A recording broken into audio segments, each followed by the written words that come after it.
So here's the thing about the Galactic Endurance Championship. It's basically the universe's way of figuring out which species can brag the loudest about not being complete weaklings. Every cycle, the toughest beings from across known space gather on Station Fortitude to prove their species has what it takes to endure anything the universe throws at them. Pain, exhaustion, mental anguish, the works. It's prestigious, it's brutal, and it absolutely does not accept entries from clerical errors. Which brings us to Lieutenant Jessica Parker, or Jess to anyone who doesn't want their coffee spat at them.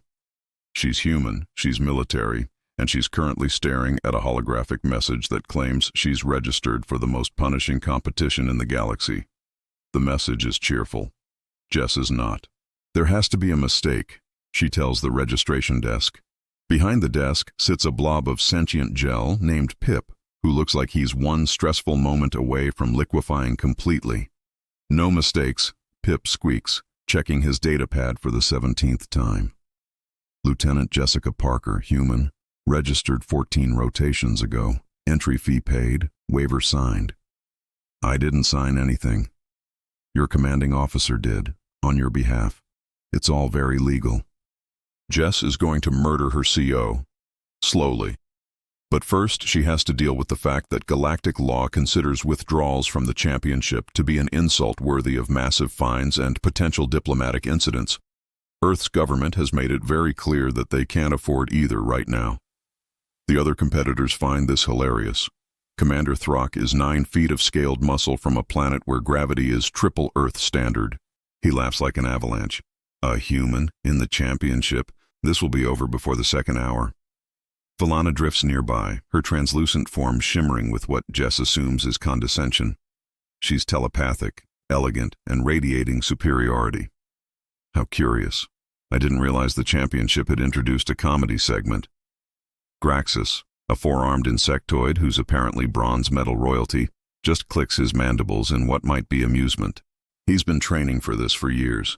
Jess has been training to fix broken shuttle engines and avoid paperwork. High Arbiter Kellen floats above them all, a crystalline being who takes rules so seriously that he probably alphabetizes his thoughts. The human entry is valid. The competition will proceed as scheduled. Jess looks at the course overview. 72 hours of non-stop physical and mental challenges. No breaks except what you can steal between events. Last being standing wins. Well, she mutters, at least it can't get worse. Narrator's note, it absolutely could get worse, but in ways nobody expected. Hour 1 starts with a simple strength test. Lift progressively heavier weights until you can't anymore. Throk deadlifts what appears to be a small spacecraft. Graxis uses all 4 arms to press something that might actually be a spacecraft. Velana uses telekinesis because apparently that's allowed. And Jess manages to lift things that would impress a human gym, but make her look like a toddler here. Adorable, Velana says, not even breathing hard. Yeah, Jess mutters. Save it for your memoir. Hour 2 is speed trials. Running, swimming, climbing, all the hits. The aliens are biological optimization made flesh. Jess is biological stubbornness made annoying. She finishes each event dead last, but she finishes.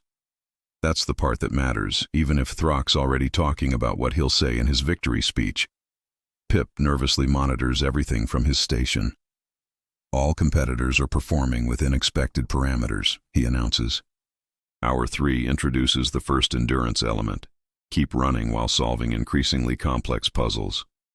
This is where Jess starts to notice something interesting. The aliens are faster and stronger, sure, but they're used to short bursts. Explosive power, quick victories. When the challenge stretches past 30 minutes, she sees Throk's pace falter slightly. Graxis's mandibles click with irritation. Humans didn't evolve to be the fastest or strongest. They evolved to chase prey until it died of exhaustion. Persistence hunting, baby. It's humanity's most annoying trait. Hour 4 brings the marathon obstacle course. 20 kilometers of walls, ropes, mud, and general misery. Throk charges ahead immediately, because of course he does. Velana glides through with telepathic grace. Graxis uses his 4 arms to spectacular advantage. And Jess? Jess settles into the kind of grinding pace that military training drilled into her bones. 15 kilometers in, Throk slows down. His species sleeps 16 hours a day. He's been awake for 4 and already pushing beyond normal limits. 20 kilometers in, everyone crosses the finish line. Throk is breathing hard. Graxis looks tired. Velana's shimmer has dimmed slightly. Jess is sweating and sore but still cracking jokes about the course design. What kind of sadist puts monkey bars after a wall climb? She asks nobody in particular. Kellen makes a note. Pip checks the schedule nervously. 68 hours to go. Hour 5 is when things get interesting. And by interesting, I mean horrible. The sleep deprivation phase begins.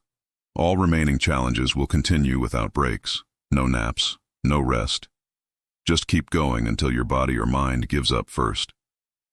For species that need 12 to 16 hours of sleep per cycle, this is where the championship earns its reputation. For humans who evolved pulling all-nighters to avoid being eaten by nocturnal predators, it's called college. This is inhumane. Velana protests as Hour 6's climbing challenge begins. First time, Jess asks, hauling herself up a 40-foot wall for the 3rd time. Throk is struggling now. His enormous muscles need enormous amounts of rest to function. By Hour 7, his movements are sluggish.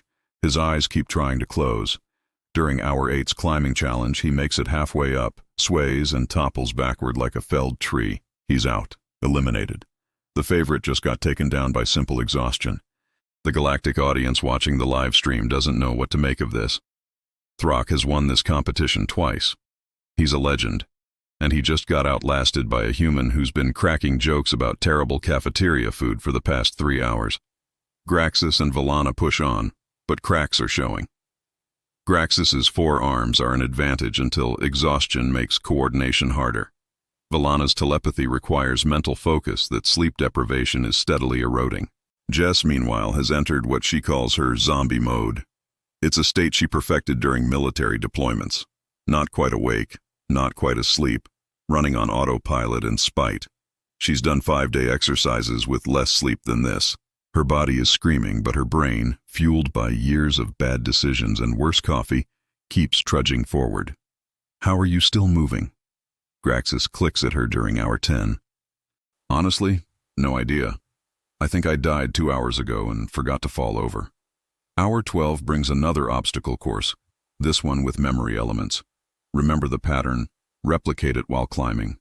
Graxis makes it through, but collapses immediately after. Velana struggles through, her shimmer now barely visible. Jess faceplants into 3 walls, takes a wrong turn twice, but finishes while humming old Earth songs to stay awake. Pip is frantically taking notes. Kellen watches with crystalline fascination.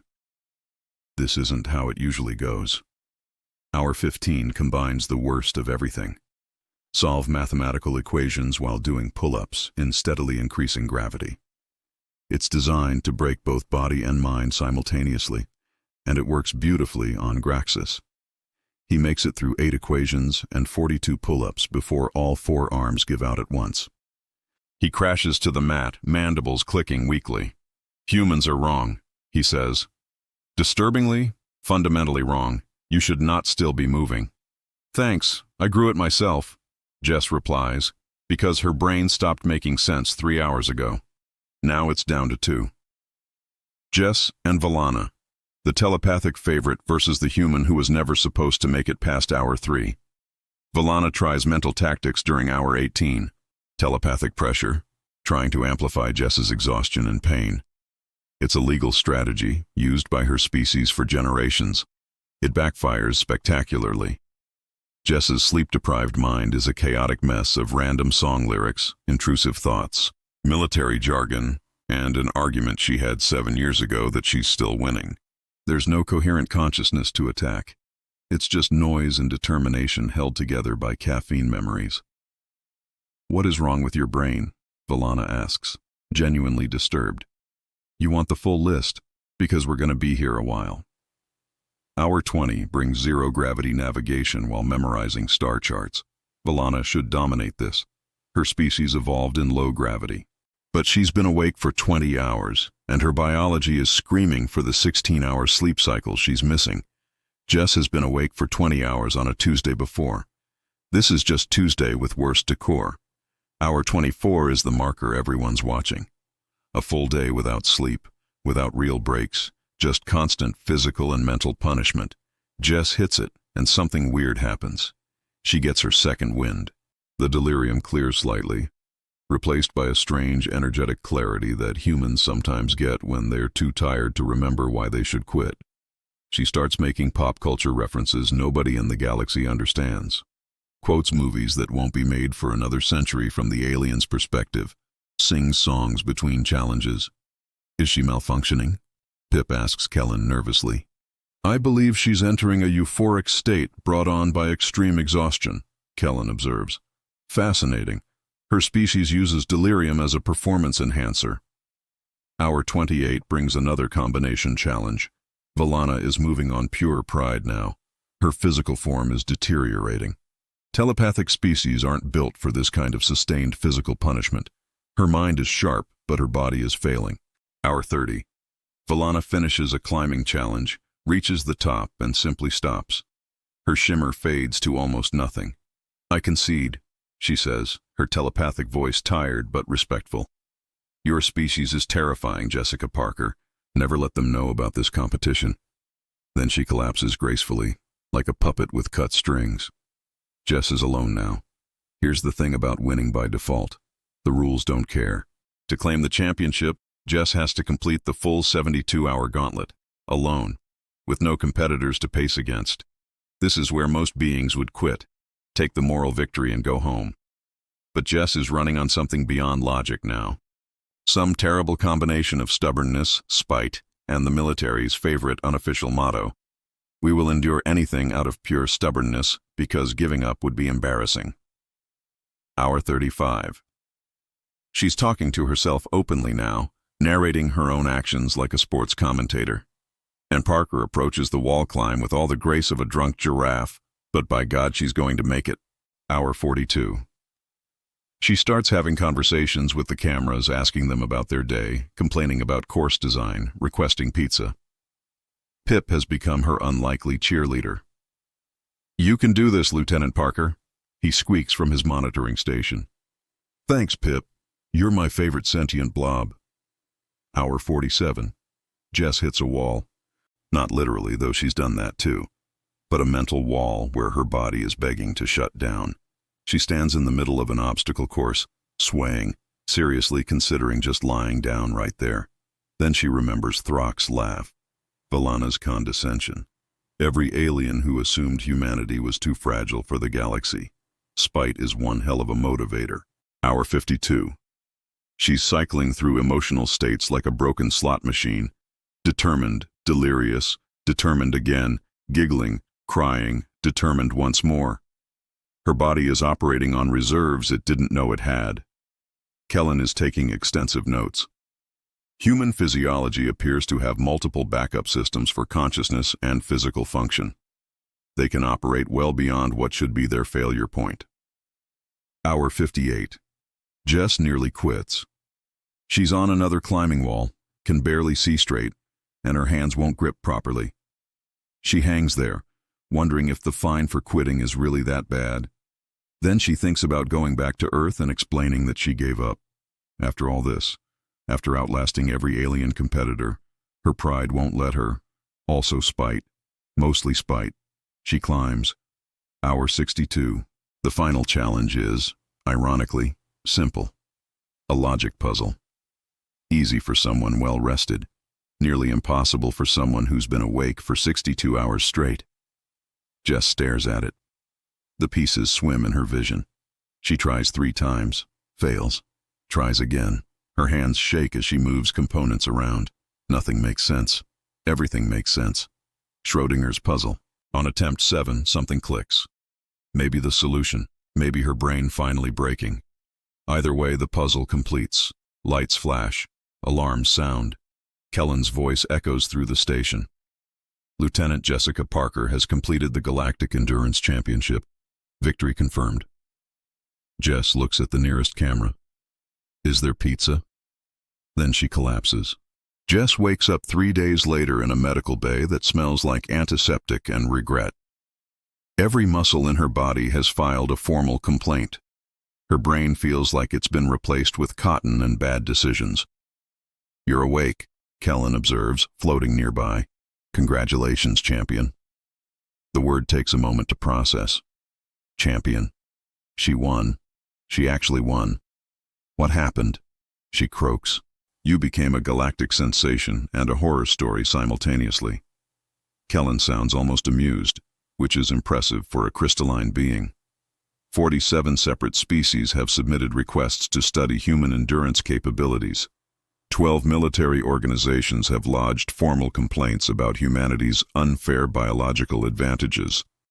And you've been watched by approximately 4 billion beings across the galaxy. Great. I'm galaxy famous for being too stubborn to quit. Essentially, yes. Her former competitors visit over the next few days. Throk shows up first, looking respectful, but vaguely traumatized. "I have fought in wars," he says quietly. "But watching you continue after hour 50 was the most disturbing thing I've witnessed. Your species is concerning." Graxis brings gifts, traditional among his people for worthy opponents.